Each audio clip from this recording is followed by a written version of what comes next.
Alright, what's happening everybody? How are you doing today? Just gonna quickly go over the difference in a JPEG and a .png. So if you've been saving images in Photoshop, there's basically two popular formats, and as you can see here, this image has a transparent background, so everything behind the shirt here is actually not supposed to be visible. So when you're saving it as a PNG, which would be just go here. Oh, I brought myself behind real quick. Let me bring myself forward. And but when you go here to save, you're going to go and you'll see that it actually says PNG.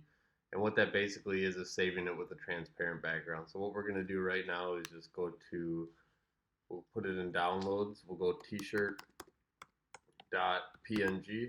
And what you'll see here is that that has basically saved it now as a PNG. Um, Got to bring myself to the front again here. So, and then we go Control Save, and we will save it as a JPEG. And let me show you what the two different files actually look like. You can see here that the background has actually been colored in as a white. So in downloads again, we'll go t-shirt.jpg, and why don't we go now to the actual files? And as you see here, we have two different image files. So we'll open up the .png. And you can see that there's this transparent background behind the black t-shirt. And with the JPEG, you'll see that there's a white background.